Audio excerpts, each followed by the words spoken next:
Thanks for joining us. My name is Brian Elaine. I'm here today with Ifueko Ogbomo. Ifueko is a prize-winning poet, storyteller, voice artist, and sickle cell activist whose life motto is to inspire with words. Her new book, A Divine Romance, releases in February. Combining original poetry with well-researched history, A Divine Romance is an own voices retelling of a beloved biblical tale that takes readers on a riveting journey through ancient Egypt and introduces them to a fresh poetic voice in Christian fiction.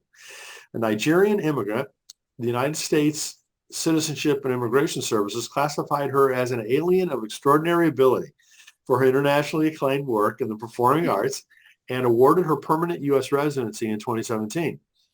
A member of the American Christian Fiction Writers Association, she is passionate about sharing the gospel through storytelling and spoken word artistry.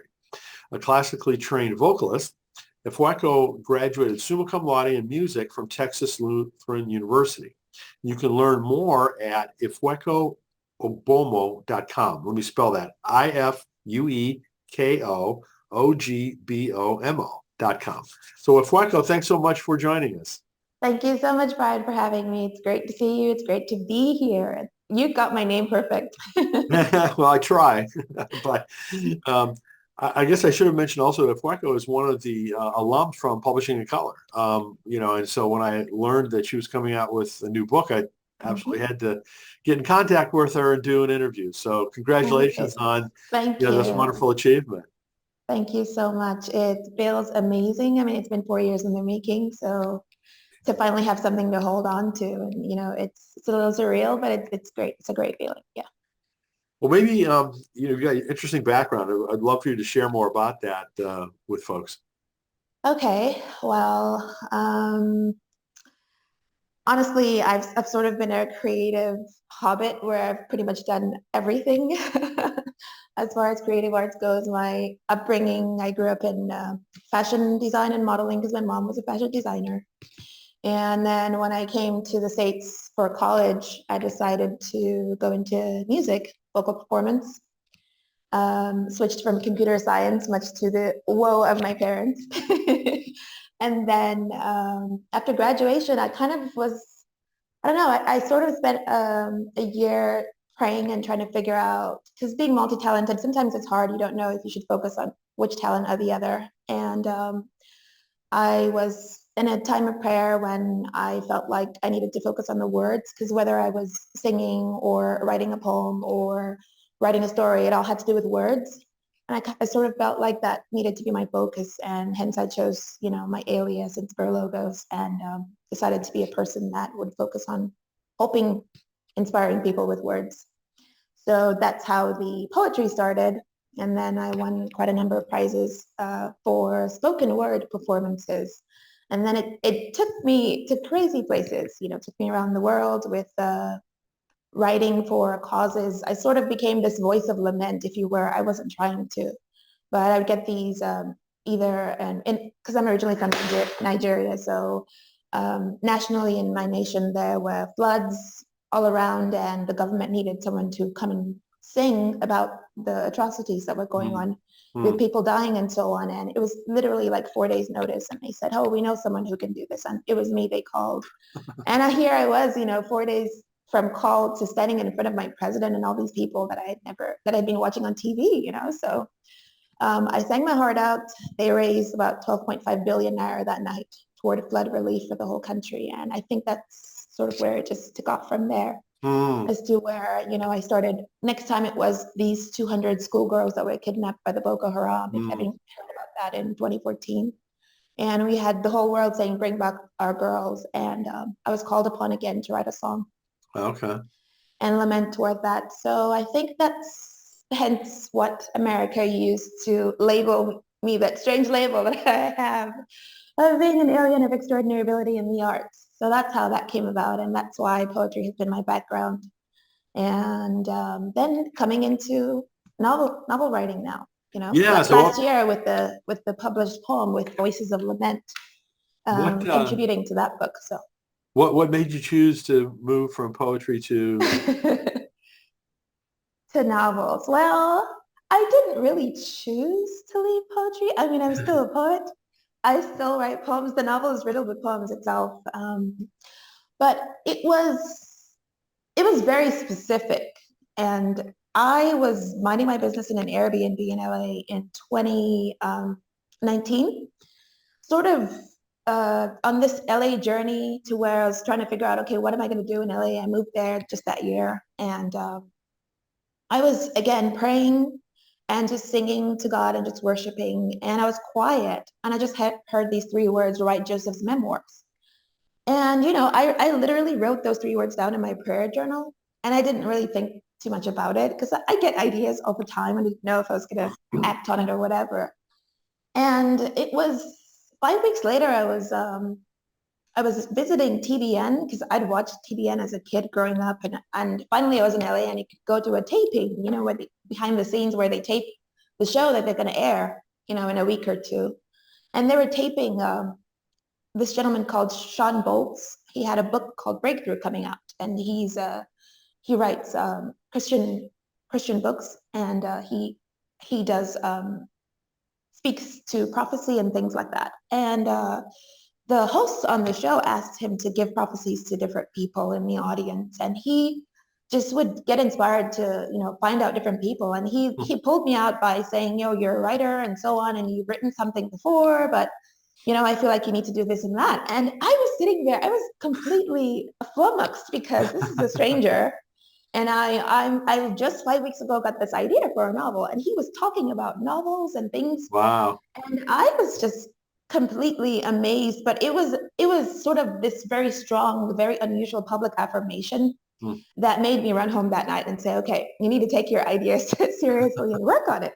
And so I started writing that night, and that's how it began. And I kind of felt like it was an assignment because, again, I wasn't trying to be a novelist or planning for that. I was happy with oral storytelling, and just doing that. But that's how the idea came, and I took it seriously. And God idea is always the best. So Wow, that's really great. Quite a story. So before publishing this, had you published some right. books of poetry too? Right. So I hadn't done books of poetry, but Okay. I last year I published Ravel published this one. This was Voices of Lament. So I mean, 29 women of color came together through the vision of Natasha Sistrunk Yes, no, I Robinson. remember that book. Yeah. Exactly. And so my poem is the opening poem in the book, the Mm, opening chapter of this book. mm. So this is the one that's in print, or this would be the first one that I put in print. The rest of it was stuff that was done on stages, on global Okay, yeah, stages and sure. so on, but not in print. Okay. And so this ended up being my first published poem, that came out in September. And then here we go with the novel now. So Very cool. So for your new book, who would you say the intended audience is? okay, so I've read quite a lot of biblical fiction. I love Friends and Rivers, Tessa Afshar, Connie Cassette, and I love their work. And I was inspired basically to just write this as a fan of both biblical fiction and as a fan of romance, because I love love. I figured if ever I was going to write a novel, clearly it was going to be a romance. Ever since Redeeming Love and Friends in Rivers, and it changed my whole perception about Christian fiction and Mm, Christian romance. And so I had that in the back of my mind, or that thread, or that background. And when I got this idea, it came out as a romance because I decided to write from the wife of Joseph's perspective as opposed to his, primarily from hers. His is in there as well. But I was wondering what kind of person she was, and how her life was, because we don't know too much about her from scripture. We just hear that she was gifted, because Joseph interpreted the dreams, and then the Pharaoh says, here you go, here's your present, a wife. And it doesn't just, we don't think about like, what was this person's life like? Suddenly you get told one day, here you go marry the XYZ. And maybe you had plans, maybe you had dreams. What was it all about? So I wrote from her perspective for that reason. And I mm. wanted to sing the unsung hero in a story that we all know. I mean, everybody loves Joseph's story. and we're a fan, but who was she and what was she about? And what was her journey, in Mm. finding God through him, basically. Well, it sounds like this is not your typical story about Joseph then.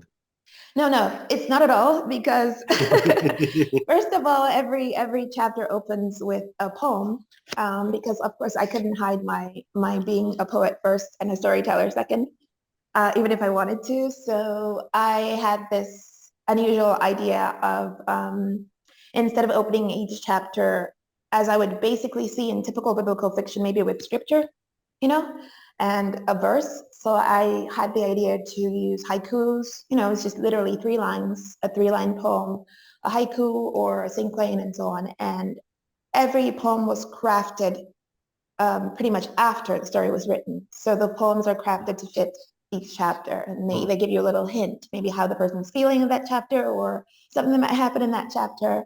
And so they're little poetic clues. And I thought that was me bringing me because there was no other way for me to explain or show what with poetry being my love language and my therapy and how I best express myself. So I'm hoping that people find that part about it unique and as well as it being own voices because most people that write about Asenath are not necessarily African women and she was Egyptian, so she is African.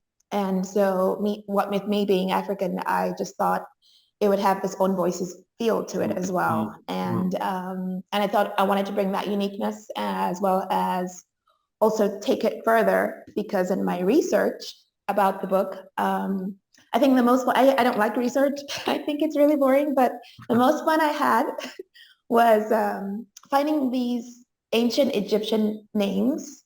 I found this site where it had a whole host of ancient Egyptian and other cultural names, but I found their meanings. And so I literally, very deliberately picked names of characters to be ancient Egyptian. Mm. So like, for example, a character who's a mother figure, I named her Naima, meaning mother. And a character who has a face that's sort of like a falcon, I named him a name that means hawk. So it was that kind of deliberate choosing of interpretive names. And then I thought, how are they going to know that I did this? And then I made a reader's guide that introduces the book. Basically, in the beginning, you have, a reader's guide with, map of Egypt and just some of the fashions and the gods and so on that they served, and then these names that I chose and what they mean. So you could sort of immerse yourself in a little bit of Egyptian culture, and then you dive into the story if you wanted to. So That's very cool, very unique. thank you. So the book is published by, let's see if I pronounce this correctly, Inspiro Logos Publishing, Yes. and that's your So publishing company? yes. Okay. So I established an indie imprint last year. When I had the idea to bring this out, finally, I thought, well, certainly it's not going to be the only book I write. And I also want to help people because I feel like there are a lot of people with good stories who maybe don't have the platform or, may not get necessarily fit into the typical traditional box. And I wanted to be able to help them with what I've learned, because I think I took a crash course in, in publishing about last year with from software design to cover design to all that. So I wanted to help. And I thought, if I don't experiment on myself, how will I know that I can do what I'm saying I can do? And hence why Inspire Logos Publishing is about publishing books that inspire faith, hope, and love, because I want to put out content out there that will give people faith, that will give people hope, or push people to love, because at the end of the day, God is love, and that's what he's about. And so this fits in that category, and anything else that will come out publishing this year. So we are working with a number of authors to bring out some more books. Oh, good. Okay. Wonderful. Um, and so are you like arranging for the printer and all these back, shipping, Well, fulfillment, or I are mean, you I doing don't it even. using Amazon or something else? Yes, so I'm using Ingram and Amazon, Okay. and because I wanted it to be global. So Yeah. Ingram has more sort of wholesale, I Hmm. think, benefits toward taking books outside the country. Because again, Being that I have family in, let me say, 4 continents, so I wanted to be able to reach everyone by having books in UK or in Australia or in the US. And so we're going with both and Hmm. anyone else that I might be partnering with to handle books in Africa as well. Hmm. Yeah. So Cool. Sounds like it's a well thought out plan. So, the Divine Romance, is that like yeah. going to be part of a series or is it just a standalone?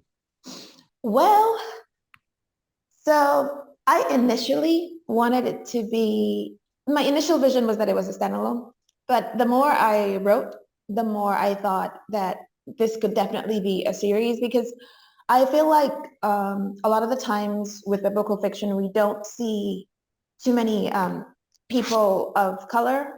Well, I mean, the whole Bible is people of color, but we don't see too many brown-skinned people, let me put it that way, on covers of biblical fiction books. And I wanted to do a series where we're highlighting people like Asenath, Zipporah, Sheba, the people who were either African or they're brown skinned in the Bible and just tell their stories because they didn't necessarily have, maybe except for Sheba, she was pretty known, but the others didn't necessarily have massive roles or didn't look like they did, but they stood behind some amazing people. And I felt like there's just no way that they didn't have massive roles, even if we didn't hear it.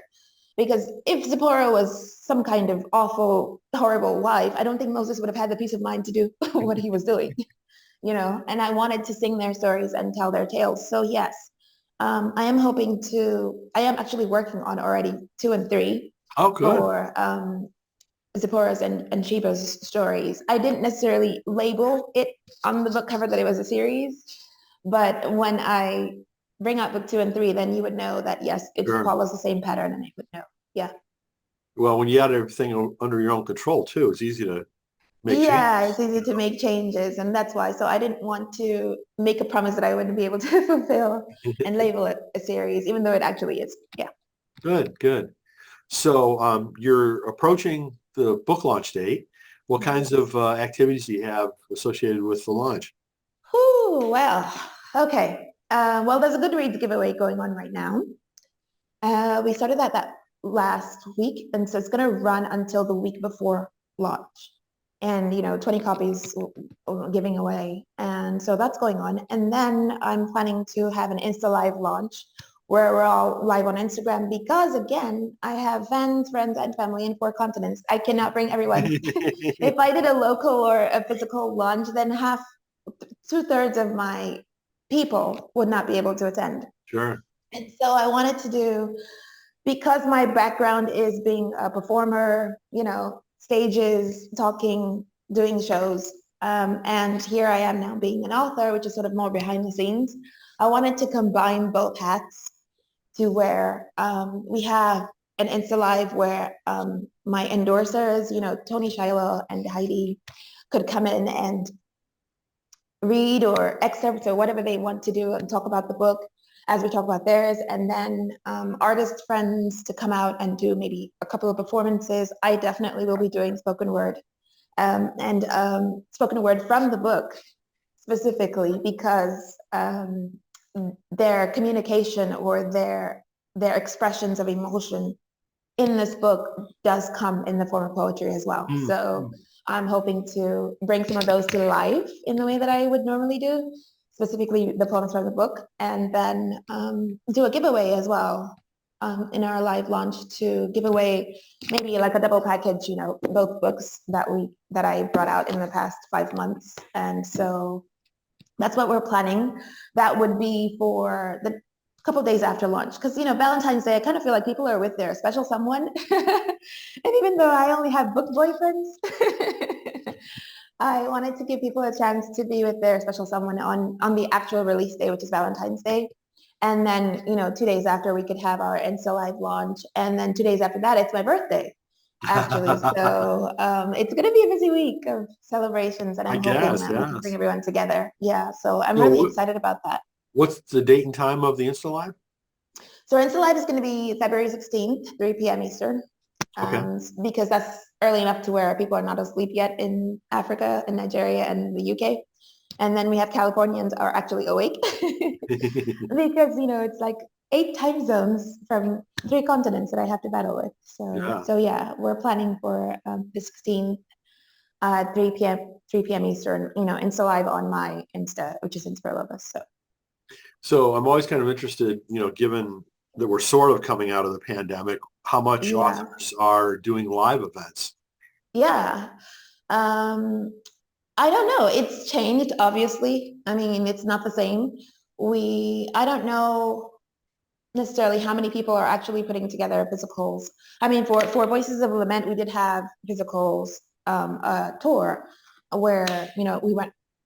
Oh, everyone else went around. I didn't go. I was ill at the time, had my arm in a sling, and so I didn't go for all our physical launches. But we did do physical launches in Washington, um, in California, in Atlanta, and I can't remember the last spot, but yeah, we had launches in all of those places. And then we did a virtual one for everyone else who could not come to physicals. And so that was the one I performed at. Hmm. So I think it's changing because I don't know, COVID is gone. Is it gone? Is it not gone? You can't really say. Not everybody's immunity is great. Different people in different cities. I think virtuals are easier. And then hopefully you can do maybe book signings, with bookstores and say, hey, and just announce, hey, I'm going to be in this particular bookstore on this particular day. And then people who are in Hmm. the area can actually show up Right. and get signed copies because that's the only disadvantage of virtuals is you not being physically there to sign people's copies. Right. So I think that would be the only drawback. Otherwise, I think it's very convenient. Hmm. Yes, definitely. I totally agree. I've been able to connect with so many different people through Zoom. It's just Yeah. fantastic. God bless them. The people who created it, genius. Just like us doing this interview. I mean, Yes, it be wouldn't have possible. been possible as such, especially. I mean, I'm here now. Of course, when I was doing Writing for Your Life, I was actually zooming in from Nigeria. You remember back then, and I had to say, oh, I'm zooming in at 2 a.m., and I'm zooming in at 3 a.m., to make the conference. And it was great.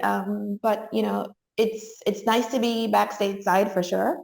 And it's nice to be kicking off this year with bringing out stories and things that have been in the closet, I Mm-hmm. would say, for a while, because this is something that I actually almost gave up on at the beginning of last year. If you had asked me probably by June of last year, are you going to do your book or this and that, I probably said no. And it was just a whole wave of, God's grace, I would say, and strength and ideas to say, I gave you an assignment, you need to finish it. So Well, it really came together quickly then. yes, Once you it really decided did. to do it. Once I decided, I shut down. I remember specifically, I'd say I started probably in September making final revisions and rewrites on this book, and just changing whatever I felt needed to be changed to improve the story. And then from then on, I think, let's say September, October, November, December, those were my most intensives. I remember turning off my phone. I remember going off social media specifically for about 3 weeks straight. Like I was not communicating. I was not doing anything. I was just in this creative black hole because that is how I create. I don't know about other people or what their process is, but mine's pretty much where I isolate. And then I don't have any external influences because that is at the time that my best work comes out. And I'll just go like 18, 20 hours straight. Wow. I'm just Wow. I'm just creating, creating, creating, creating, creating. And then it ends up being that the work of 6 months gets done in 6 weeks. And then Interesting. yeah, but it only happens when I shut down and I focus. That's when I do my best work. So. Well, good for you. So I know we already talked about just some of the future books that are coming out with. Are there any other projects that you have on the horizon that you're thinking about? Oh yes, yes, and I want to do some with of course, with the traditional publishers because I don't claim to be an expert or what I'm doing. It's just a little work to just help wherever I can. But what I'm working on this specifically right now is a children's book. Actually, the children's book that I had the idea for when I was doing Writing for Your Life, of course. So it's folk tales and the idea came from where I was doing a project for a friend in England who was trying to teach African history, and with the folk tales and how, because we had these kind of like, normal classic literature folk tales, but the African versions where there's a lot of magical realism and things like that. And we could barely find really good ones with maybe positive messages. And I thought, why not take the culture that we have in the African folk tales and the format and the excitement that kids have because like, oh, a pot can dance and talk, or a tree can talk to you or things like that. Why not take all that and then bring it into giving the message of God and the message of love, but using an African folk tale. And so that's the project I'm working on right now, actually. Yeah. Very cool. Well, it's exciting to see you have so many future, books Yeah. working on. That's really great to know. Yeah, so thank you. So yes, children's books and adult books, yes, and poetry. I guess those would be my three sort of niches. Those are what people can expect from me, is because poet I will always be. I can't help it. And the adult books, definitely romance. I don't know if every single thing will be biblical fiction necessarily, but I know that they will all be romance of some sort. So it might be contemporary or it might be historical. But definitely more biblical fiction, definitely more romance. And for children's books, there's a lot there because with being a poet, I mean, that's already a picture book when you can write and rhyme. So yeah, so that sort of comes easier to me, I think, even than writing biblical fiction, just because of the way that I think and how words come to me in rhymes and things like that. So those are, I think, what can be expected from me book-wise, that are mine personally, of course. Yeah. Well, it's wonderful to hear. Congratulations on the new release. And, thanks so much for sharing it with us today. Again, the new book is titled A Divine Romance, and you can learn more at ifuekoogbomo.com. So Ifueko, Absolutely. best wishes. Congratulations. Thank you so much.